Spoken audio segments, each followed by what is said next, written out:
Hi viewers, welcome to our channel. ప్రస్తుతం మనతో పాటు సీనియర్ జర్నలిస్ట్ దాము బాలాస్ అన్నారు, వారితో మాట్లాడదాం. నమస్కారం సార్. నమస్తే సార్, జగన్ గారి పైన రాయదాడి కేసులో బోండా ఉమా పరారీలో ఉన్నారని చెప్పేసి ఒక న్యూస్ వచ్చింది సార్. మరి ఈ న్యూస్ లో నిజమెంత ఉంది? అసలు బోండా ఉమాకి రాయదాడికి ఏమైనా సంబంధం ఉందా సార్? అనేక మలుపులు తిరుగుతూ ఉంది, రోజుకి ఒక ట్విస్ట్. సో యాక్చువల్గా ఫస్ట్ ఈ రాయదాడి జరిగినప్పుడు వైసీపీ వాళ్ళేమో ఇది చంద్రబాబు వేయించాడని చెప్పారు.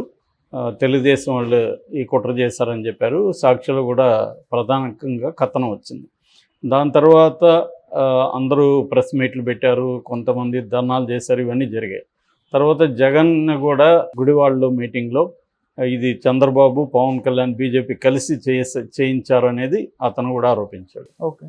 మరోవైపు తెలుగుదేశం వాళ్ళ వెర్షన్లో చూసుకున్నప్పుడు అక్కడ ఒక యూనిటీ లేదు, కన్ఫ్యూజన్ ఉంది. ఫస్ట్ ఏమో ముందుగా మోడీ ఖండించాడు, దాని తర్వాత చంద్రబాబు ఖండించాడు. కానీ చంద్రబాబు ఒక పక్క ఖండిస్తుండగానే లోకేష్ ట్వీట్ బయటకు వచ్చింది. అందులో ఏమో రాయి ఎక్కడి నుంచి వచ్చావంటే తాడేపల్లి నుంచి వచ్చానని చెప్తుంది అని చెప్పి ఇది అదేంటి మన కోడికత్తి 2 అని చెప్పాడు. తర్వాత అచ్చెన్నాయుడు కూడా అదే వెర్షను. సో దాని తర్వాత చంద్రబాబు కూడా మైండ్ మార్చుకొని డ్రామా ఆడుతున్నాడు జగన్ అనేసి ఆయన కూడా విమర్శించాడు. పవన్ కళ్యాణ్ అయితే ఆ పూలమాల సందులో రాయి పెట్టుకొని తనే కొట్టుకున్నాడేమో, ఎవడికి తెలుసు అని అతను మాట్లాడాడు. సడన్గా పోలీసులు ఎప్పుడైతే సీరియస్గా దీని మీదకి వెళ్ళారో సడన్గా తెలుగుదేశంలో ఎందుకో ఒక రకమైన ఉలికిపాటు కనబడింది. వాళ్ళు సడన్గా మళ్ళీ లోకేష్ ట్వీట్ చేశాడు, క్వార్టర్ బాటిల్ 350 రూపాయలు ఇవ్వలేదని రాయి విసిరాడు అని చెప్పారు. మొన్నటి వరకు, అంతకుముందు వరకేమో జగనే వేయించుకున్నాడు అని, ఇప్పుడేమో క్వార్టర్ బాటిల్ ఈ సభకు పిలిచడానికి క్వార్టర్ బాటిల్ ఇచ్చారు, కానీ 350 ఇస్తా అన్నారు, అది ఇవ్వలేదు కాబట్టి వాడు రాయి వేసాడు అన్నది. పోనీ దానికైనా కట్టుబడి ఉన్నారా? లేదు. మళ్ళీ ఏమైంది, ఇది నిన్న బోండా ఉమా ఒక ఫస్ట్ ఏమో ఏబిఎన్ వాళ్ళతో మాట్లాడాడు. అందులో బోండా ఉమా ఏం చెప్పాడంటే, ఇది నా మీద చేస్తున్నారు, కుట్ర జరుగుతుంది నన్ను ఇరికించడానికి, వాడెవడో పక్కన అన్నా క్యాంటీన్ మూసేశారని రాయేశాడు అని చెప్పాడు. మళ్ళీ అతనే ఇంకొక ప్రెస్ మీట్లో ఏం చెప్పాడు, మళ్ళీ యాడ్ చేశాడు క్యాంటీన్ ఇది, మళ్ళీ మన లోకేష్ చెప్పిన దాన్ని ఇతను కూడా యాడ్ చేశాడు. 300 ఇవ్వలేదని, వాళ్ళ అమ్మకి 100 రూపాయలు 200, వాళ్ళ అమ్మకి 200, ఇతనికి 300 ఇవ్వలేదని ఏదో చీకట్లో కోపంతో రాయేశాడు, అది పొరపాటున తగిలింది, అదేం పెద్ద విషయం కాదు అని అతను మాట్లాడుతున్నాడు. ఓకే. మాట్లాడి నా మీదగా నన్నేమన్నా ఇరికించడానికి ట్రై చేస్తే మాత్రం జూన్ 4 తర్వాత అందరూ అంతు చూస్తానని అతను బెదిరిస్తున్నాడు. సో ఎందుకు తెలుగుదేశం ఇలా ఉలికిపాటు అవుతుంది, ఎందుకు ఒక స్టాండ్ మీద ముందు నుంచి కూడా అందరూ లేరు అనేది ఒక పెద్ద అందరికి కూడా కన్ఫ్యూజ్ ఉంది. అదంతా వ్యూహ ప్రకారమే ఉన్నారా, లేకపోతే వాళ్ళల్లో వాళ్ళకి యూనిటీ లేదా, ఏం తెలియట్లేదు. సో ఇప్పుడు బోండా ఉమా పరారులో ఉన్నాడని కొన్ని పత్రికలు రాస్తున్నాయి. ఈ లోపల వర్ల రామయ్య ఎంటర్ అయ్యాడు. ఆయనేమో ఈసీకి, డీజీపీకి, వీళ్ళకి అందరికి కంప్లైంట్ చేస్తున్నాడు. అదేంటంటే బోండా ఉమని దీంట్లో ఇరికిస్తున్నారని. సో అసలు విషయం ఏంటంటే, ఇప్పుడు వరకు రాయి వేసిన వ్యక్తిగా ఒక మైనర్ కుర్రాడు సతీష్ అలియాస్ సత్తి అనే అబ్బాయి పేరు చెప్తున్నారు. వడ్డెర బస్తీ వేమూరి సతీష్ అని. వాళ్ళ కజిన్ అవుతాడు, వాళ్ళ అదే బస్తీలో ఉంటాడు వేమూరి దుర్గారావు. ఆ దుర్గారావు, చిన్న, ఆకాష్ ఇలాంటి వాళ్ళు ఒక 5 మంది కలిసి వీళ్ళందరూ కుట్ర పన్నారు. సో ఈ అబ్బాయి రాయేశాడు అనేది ఇప్పుడు వస్తున్న అనఫిషియల్ వెర్షన్. ఇది అఫిషియల్గా పోలీసులు ఇంతవరకు చెప్పలేదు. సో ఈ దుర్గారావు ఎవరంటే బోండా ఉమా ఆఫీస్లో పనిచేస్తాడు. సో తెలుగుదేశం కార్యకర్త, అతన్ని సోషల్ మీడియాలో కూడా పనిచేస్తాడని సాక్షి రాశారు. సో ఏదేమైనా బోండా ఉమాకి దుర్గారావుకి సంబంధం ఉందనేది ఇక్కడ క్లియర్ అయింది. సో అందువల్ల భయపడుతున్నారా? ఇప్పుడు బోండా ఉమా చెప్పినట్టుగా 200, 350 లేదు, పక్కన అన్నా క్యాంటీన్, ఈ విషయాలు బోండా ఉమాకి ఎవరు చెప్పారు? అతనేమో పోలీస్ కస్టడీలో ఉన్నాడు, మరి బోండా ఉమాకి ఎవరు చెప్పారు?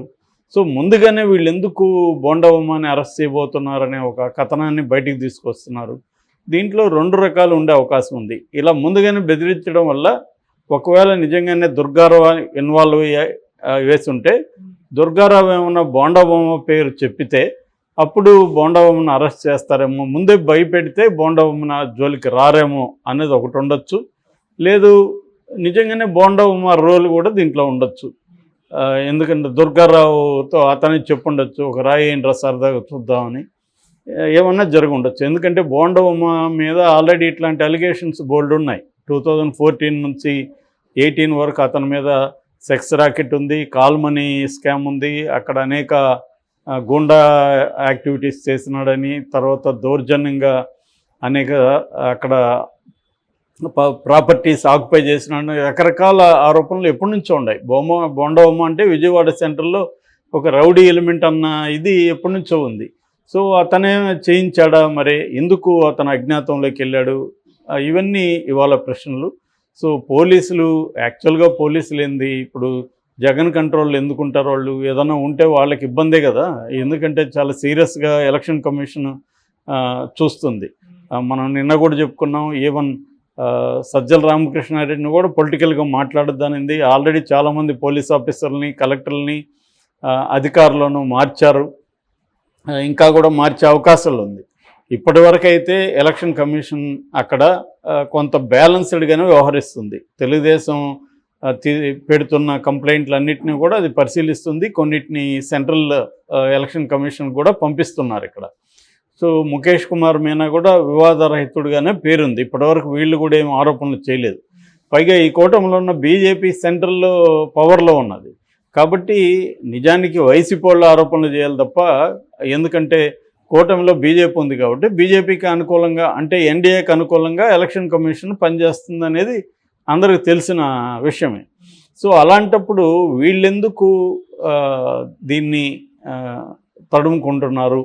ఇప్పుడు దీనివల్ల ఏమవుతుందంటే విశ్వసనీయత అనేది పోతుంది. జగన్ వేయించాడని మొన్నటి వరకు చెప్పారు, అది కొంతమంది నమ్మారు కూడా.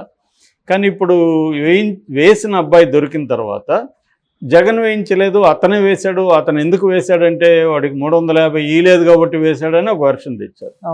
ఇప్పుడేమంటున్నారు మళ్ళీ, ఇది బోండాబొమ్మని ఇరికిస్తున్నాడు అంటున్నారు. మీకు ఎవరు చెప్పారు బోండాబొమ్మ పేరు ఎవరు? వాళ్ళు ఏమన్నా పోలీసులు ఇప్పటివరకు చెప్పారా? సో వీళ్ళకి ఏమన్నా లీక్ అయిందా? ఇది తెలియట్లేదు. అంటే దుర్గారావు అనే అతను బోండాబొమ్మ ఆఫీస్ కాబట్టి వీళ్ళు ముందు జాగ్రత్తగా ఇలా చేస్తున్నారని అది అర్థమైపోయింది. దాంతో ఇంతకుముందు చెప్పిన వెర్షన్కి వ్యాలిడిటీ లేదు. అంటే జగన్ మీద తనే రాయి వేయించుకున్నాడు అన్న వెర్షను ఇప్పుడు వీగిపోయినట్టే కదా వాళ్ళు చెప్పింది. మరి దాని గురించి ఇప్పుడు మేము ఎందుకు అలా చెప్పామనేది కూడా ఎక్స్ప్లెనేషన్ ఇవ్వట్లేదు. అంటే ఇష్టం వచ్చినట్టుగా రోజుకొక వెర్షన్ మార్చుకుంటూ వెళ్తే జనాల్లో కామెడీ అయిపోతుంది. జనాలు నిన్న నేను చూశాను, ఆ ఏబిఎన్ కింద కామెంట్లు చూస్తే మొత్తము ఇతన్ని తిడుతున్నారు. నిజానికి ఏబిఎన్ అనేది తెలుగుదేశాన్ని సపోర్ట్ చేసే ఛానల్, కానీ దాంట్లో ప్రధానంగా సబ్స్క్రైబర్స్ వాళ్ళు ఎక్కువ ఉంటారు. కానీ ఎవరు కూడా బోండాబొమ్మని సపోర్ట్ చేయట్లా, పైగా తెలుగుదేశానికి నష్టం చేస్తున్నావు నువ్వు అని అంటున్నారు. అంటే ఇది ఖచ్చితంగా తెలుగుదేశానికి కానీ కూటమికి కానీ నష్టమైన పరిస్థితి. ఇప్పుడు జగన్ మీద ఒక రాయబడింది, వీళ్ళు సంయమనం పాటించవచ్చు, ఖండించారు, సంయమనం పాటించవచ్చు, కానీ పాటించకుండా జగనే వేశాడని చెప్పారు. దాంట్లో ఎవరికి లాజిక్ అర్థం కావాల. ఒక మనిషి రాయి ఎందుకు తన మీద వేసుకుంటాడు? అది కన్ను పోవచ్చు, కన్నతకు తగిలి ప్రాణం పోవచ్చు, చీకట్లో ఎక్కడ తగులుతుంది ఎవడికి తెలుసు? అంత అక్యురేట్గా ఇక్కడే తగిలేట్టుగా ఎవడన్నా రాయగలడా? సో అటువంటి పరిస్థితుల్లో లాజికల్గా జగనే వేయించుకున్నాడన్న దానికి వెయిట్ లేదు. సో ఎవరో వేశారు, ఆ వేసింది తెలుగుదేశం వేయించకపోయిండొచ్చు ఇక్కడ. ఎందుకంటే తెలుగుదేశంకి వేయడం వల్ల తెలుగుదేశం కంటే కూడా లాభం కంటే కూడా నష్టమే ఉంటుంది. కాబట్టి చంద్రబాబు ఇంకొకరు అయితే ఇది ప్లాన్ ఖచ్చితంగా చేయరు అనేది మనం లాజికల్గా ఆలోచించినప్పుడు అర్థమవుతుంది. తెలుగుదేశం వాళ్ళు అప్సెల్గా ఈ రాయి వేసే ప్రసక్తి లేదు. బుర్రుండేవాడు కూడా చేయడు. ఇప్పుడు వైసీపీ చంద్రబాబు మీద ఏమన్నా అటాక్ చేసిందనుకో, అది వైసీపీకి నష్టం కదా, చంద్రబాబుకి లాభం. అట్లాగే జగన్ మీద ఎవరైనా అటాక్ చేసినా కూడా వైసీపీకి లాభం తప్ప తెలుగుదేశానికి లాభం లేదు. సో ఇది వాళ్ళకి తెలియదనే కాదు కదా. కాబట్టి వాళ్ళ ఆఫీసులో పనిచేసేవాడు కూడా వేశాడు. దానికి బోండాబొమ్మకి సంబంధం ఏముంది? ముందే ఉలిక్కిపడాల్సిన అవసరం ఉంది. తన పేరు వచ్చే వరకు వెయిట్ చేసి తన పేరు వస్తే అప్పుడు ఎందుకు చేయకూడదు?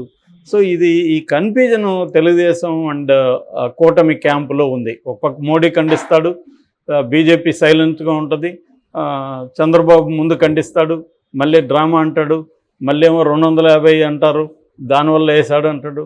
సో ఇవన్నీ ఒక వెర్షన్కి సంబంధం లేకపోవడం వల్ల ఎన్నికల ముందు ఆల్రెడీ జగన్ చంద్రబాబుకి కూటమికి విశ్వసనీయత లేదనే విషయాన్ని బలంగా తీసుకెళ్తున్నాడు.